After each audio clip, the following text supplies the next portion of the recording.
Hello there, this is James Oscar from the James 1978, and as you probably know if you've been subscribed to my channel for a while now, I've already spent far too much time exposing the intellectually stunted and morally bankrupt absurdity of the self-righteously disingenuous claims that we're merely criticising Islam and Islamophobia isn't racism because Islam isn't a race and so on and so forth. But now though, having listened to the first 4 chapters of the audiobook version of The Devil That Never Dies, exploring the rise and threat of global anti-Semitism in the 21st century, I've been struck by the author's description of how far from being bigoted against Jews as a race, Judaism as a religion, or any particular aspect of Jewishness, in inverted commas, anti-Semites are bigoted against and seek to eliminate Jewness. Because, quote, if one were to assemble in one entity all of the attributes of all that is reprehensible and contemptible, that entity would exactly be the Jew,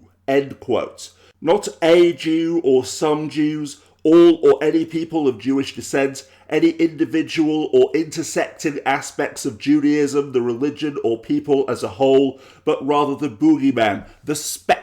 of Jewness that anti-Semites despise, fear and blame, and thus seek to wipe from the face of the earth, even if they don't personally seek extermination of all Jews, still being trapped within the ideological gravity well of exterminationism, which is the root basis of all anti-Semitism, since after all, you cannot declare another group to be an existential enemy and threat to your group's very existence, not only theologically, but racially and culturally, which in spite of its quote-unquote natural inferiority is part of a vast global conspiracy to enslave and exterminate your group, all by stealth, and then file a strongly worded petition with the local authorities. Instead, honestly believing, as all tribalists do, that all that is bad and evil in the world is an infection spread from the outside by an invader, and that therefore, if only we can eliminate that invader, then everything will be perfect, or at the very least, far better from now on.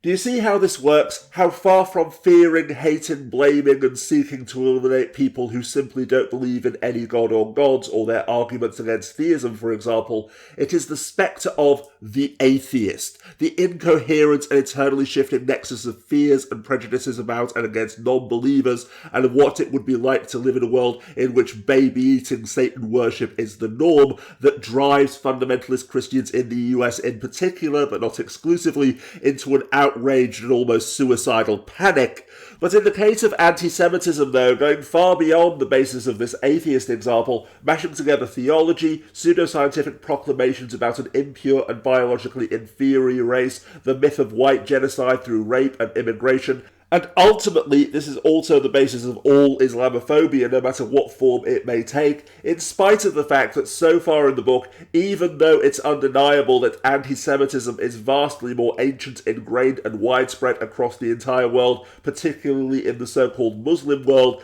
the author would apparently rather rip his own eyes out than ever admit that bigotry against Muslims even exists, let alone that just as anti-Semites believe such things about Jews, Islamophobes condemn Islam as the worship of Satan and Muslims as all being possessed by demons, insisting that Islam seeks to conquer the world through stealth, at least in part by raping white women and girls, and thus diluting our racial purity, and on and on and on. Meaning that no different from anti-Semitism, as I've explained in previous videos, at least one of which I'll link down in the underbar, the basis, root, and thus end goal of all Islamophobia is exterminationism, regardless of how much individual Islamophobes may scream from the rooftops that they are the quote-unquote good guys, because once again, you can't believe this about a particular group and then simply write a letter to the editor. And while, as the author also points out in his book, although this would cease to be the case the moment that enough white people decided that I'm not anti-Semitic, I'm simply criticising Zionism, no politician in Europe, in the US after World War II has ever dared to base their campaign on anti-Semitism because it would be political suicide, Trump Wilders, Le Pen, and many others have run on a platform of blatant Islamophobia. Not necessarily bigotry against Muslims, Arabs, the religion itself, or any particular aspect of the multiple cultures practiced by Muslims worldwide, but against Muslimness, the spectre of Islam, which in their minds is the embodiment of all that is reprehensible and contemptible in the world. Not even specifically as a result of Islamist terrorism, as far as I can gather, with almost all Islamophobic memes and posts instead focusing on the threat of Muslim rapists and the Islamic conquest of Europe, and therefore no different from the widespread belief that the Prophet Muhammad was a child rapist, the assumption that burqas exist to not merely oppress women, but to literally mask evidence of domestic violence against women, and condemning a Muslim woman in a hijab who apparently walked past a victim of the Westminster Bridge attack, merely using Islamist terrorism as another example of how the Muslim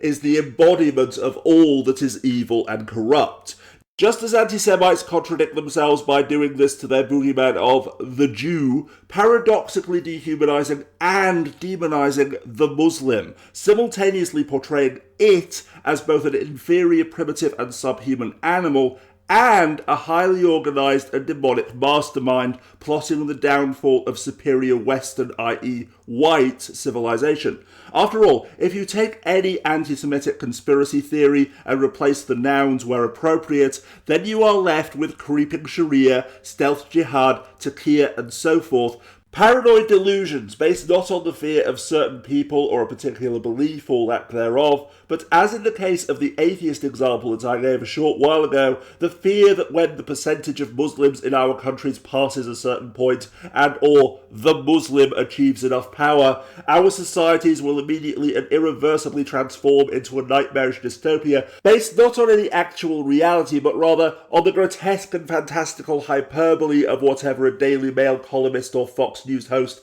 has happened to say about Muslims that week, meaning that for all of their claims of Islamo-realism, they are indeed Islamophobes because they harbour an irrational fear of the Muslim. And just as is the case with anti-Semitism, all cries of, but some of my best friends are Muslim, see, some Muslims do actually agree with me, and other I'm not bigoted but self-righteous apologetics are entirely irrelevant and invalid, because in the end, it isn't about Muslims or Jews, or even about Islam or Judaism as a whole. As a matter of fact, as the author points out in the book, on the one hand, many of history's most famous anti-Semites never met a single Jew in their lives, while countless others lived and worked alongside Jews for decades and thus had personal relationships with them, or in some cases were even Jewish themselves. Dun dun dun!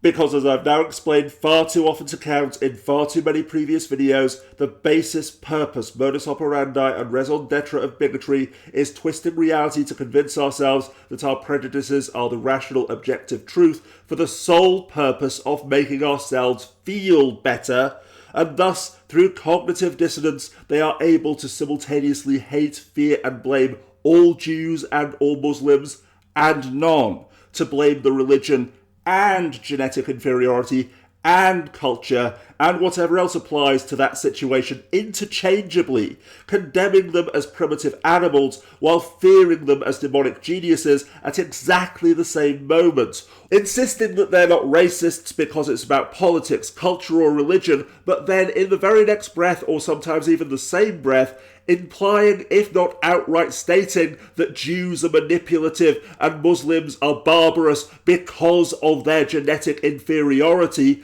always moving the goalposts and screaming about how not bigoted they are, which in the end helps to explain why, as the title of the book states, the devils of anti-Semitism as well as Islamophobia never die, because like the monsters under the bed, there is always a perfectly rational explanation in the child's mind as to why their parents can never see or find them for themselves.